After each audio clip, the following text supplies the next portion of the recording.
बिस्मिल्लाहिर्रहमानिर्रहीम। आज का वाक़या हज़रत बीबी फ़ातिमा रज़ी अल्लाह ताला अन्हा की वफ़ात का है।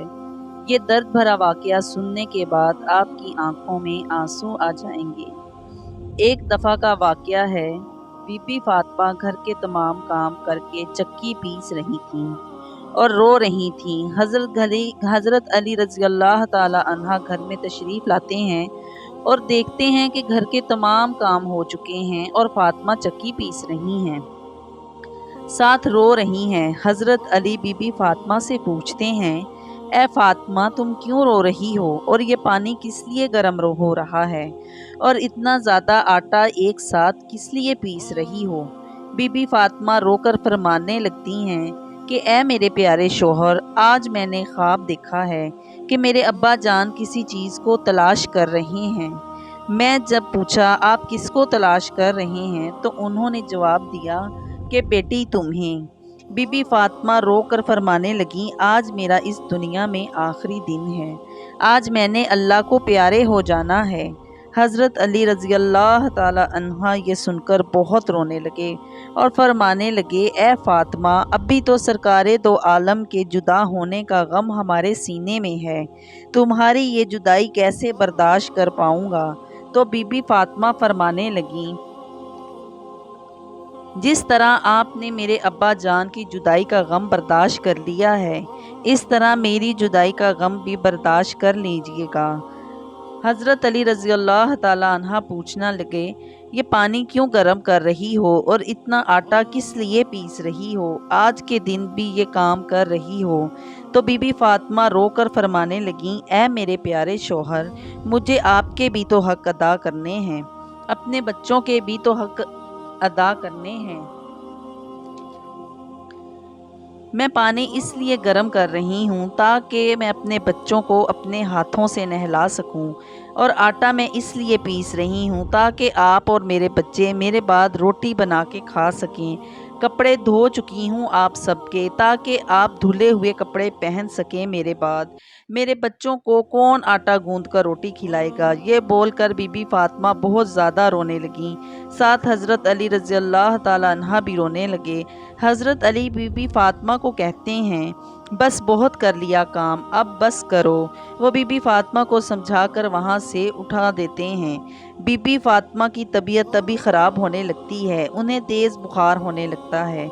हज़रत अली रो रहे हैं, बीबी फातिमा रो रही हैं। तभी घर में इमाम हसन और हुसैन आते हैं। अपनी माँ और बाबा को रोते हुए देखते हैं तो अपनी माँ के सीने से लग जाते हैं। ज़रा सोच के देखें वो क्या आलम होगा, वो क्या मंज़र होगा जब एक माँ को ये पता हो आज उसने दुनिया से चले जाना है। इसके बाद इसके बच्चों का क्या होगा, कौन इनका ख्याल रखेगा, इस माँ के दिल पे क्या गुज़रती होगी।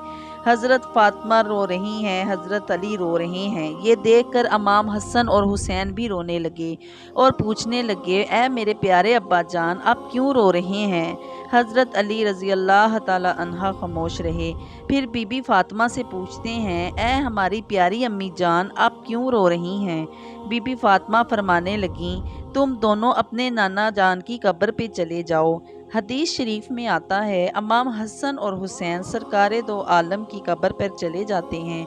तभी अंदर से आवाज़ आती है, ए मेरे प्यारे बच्चों, तुम लोग वापस अपनी माँ के पास लौट जाओ। तुम लोग मेरे पास तो आते ही रहोगे, लेकिन तुम आज के बाद अपनी माँ को कभी नहीं देख पाओगे, इसलिए आज अपनी माँ को जी भर के देख लो। जब दोनों ये आवाज़ सुनते हैं तो दौड़ते हुए घर चले जाते हैं और अपनी माँ के सीने के साथ लग जाते हैं, रोने लगते हैं। इतने में बीबी फातिमा की तबीयत और ज़्यादा ख़राब होने लगती है। वो हज़रत अली को अपने पास बिठाकर 3 बातें कहती हैं। पहली बात तो वो ये कहती हैं, मैंने आपके साथ कोई भी ज़्यादती की हो, कोताही की हो, आपकी खिदमत में कोई कोताही की हो या आपकी नाफरमानी की हो तो मुझे माफ़ कर दीजिए। हज़रत अली फरमाने लगे, ए फ़ातिमा, तुम नबी की बेटी हो, तुमने अपना हर हक अदा किया है, मैं तुझसे राज़ी हूँ। बीबी फातिमा दूसरी बात ये कहती हैं, ऐ मेरे प्यारे शोहर, जब मैं दुनिया से रुखसत हो जाऊं तो आपने दूसरी शादी करनी हो तो कर लेना, میرے بعد میرے بچوں کو میرے حصے کا بھی پیار دینا، انہیں کبھی میری کمی محسوس نہ ہو۔ اور بی بی فاطمہ کی تیسری بات جو انہوں نے حضرت علی رضی اللہ تعالیٰ عنہ سے کی، یہ سننے کے بعد آپ بھی حیرت میں ہو پڑ جائیں گے۔ بی بی فاطمہ کہتی ہیں، جب میں اس دنیا سے وفات پا جاؤں تو آپ میرے جنازے کو کسی کو مت بلانا۔ حضرت علی فرماتے ہیں، اے فاطمہ، تو نبی کی بیٹی ہے، میں تیرے جنازے میں کسی کو کیوں نہ بلاؤں؟ تو بی بی فاطمہ فرمانے لگتی ہیں، میں نے آج تک خود کو پردے میں رکھا ہے، میں نہیں چاہتی کہ میرے بعد کسی غیر مرد کی مجھ پر نظر پڑے۔ جب شام ہو جائے، اندھیرا چھا جائے تو تب مجھے دفن کر دیجئے گا۔ یہ باتیں سن کر حضرت علی بہت رو رہے ہیں۔ ذرا سوچئے وہ کیا درد بھرا منظر ہوگا جب ماں رخصت ہو رہی ہو اور اس کے بچے پاس بیٹھے ہوں۔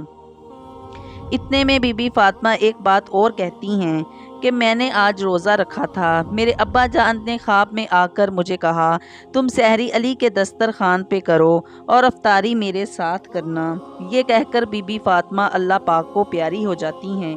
بی بی فاطمہ کو کفن پہنایا جاتا ہے، ان کا جنازہ اٹھایا جاتا ہے۔ روایات میں آتا ہے کہ بی بی فاطمہ کے جنازے کو ایک طرف سے حضرت علی رضی اللہ تعالی عنہ کندھا دیتے ہیں، ایک طرف امام حسن کندھا دیتے ہیں۔ تب بھی وہاں ایک صحابی آ جاتے ہیں جن کا نام ابو ذر غفاری ہوتا ہے۔ حضرت علی رضی اللہ تعالی عنہ ان سے فرماتے ہیں، آج حضور کی لاڈلی بیٹی کا انتقال ہو گیا ہے، ایک طرف سے تم کندھا دے دو۔ اس طرح یہ جنازہ اٹھایا جاتا ہے۔ روایات میں آتا ہے کہ دونوں معصوم بچے امام حسن اور امام حسین رو رہے ہیں، حضرت علی رو رہے ہیں، حضرت ابو ذر غفاری رو رہے ہیں۔ جنازہ قبر کے پاس رکھا جاتا ہے اور قبر کھودی جاتی ہے۔ حضرت علی رضی اللہ تعالی عنہ بہت روتے ہیں، کبھی بی بی فاطمہ کو دیکھتے ہیں تو کبھی اپنے بچوں کو دیکھتے ہیں۔ یہ دیکھ کر ابو ذر غفاری بھی بہت روتے ہیں اور قبر سے کہتے ہیں کہ کیا تجھے پتہ ہے یہ جنازہ کس کا ہے؟ یہ محمد کی بیٹی کا جنازہ ہے، یہ علی کی بیوی کا جنازہ ہے، یہ امام حسن اور حسین کی ماں کا جنازہ ہے۔ تبھی قبر سے آواز آتی ہے، میں رشتہ دار نہیں دیکھتی، میں امال دیکھتی ہوں۔ یہ قبر کی آواز بی بی فاطمہ کے لیے نہیں تھی، وہ تو بخشی بخشائی تھی، وہ تو جنت کی عورتوں کی سردار ہیں۔ یہ تو آواز ہم جیسے گناہگار لوگوں کے لیے ہے۔ حضرت علی رضی اللہ تعالی عنہ بی بی فاطمہ کو قبر میں اتارتے ہیں، اپنے دونوں بچوں کو سینے سے لگا کر قبر کے پاس بیٹھے کافی دیر تک روتے رہتے ہیں۔ دونوں معصوم بچے بھی روتے رہے، وہ تو ہمارے پیارے آقا کا گھرانہ تھا، یہ جنتی لوگ تھے، نافرمان تو ہم ہیں جن سے قبر 100 سوال کرے گی، کیا اعمال لائے ہو ساتھ۔ اللہ پاک ہم سب کو نیک اعمال کرنے کی توفیق بخشے، آمین۔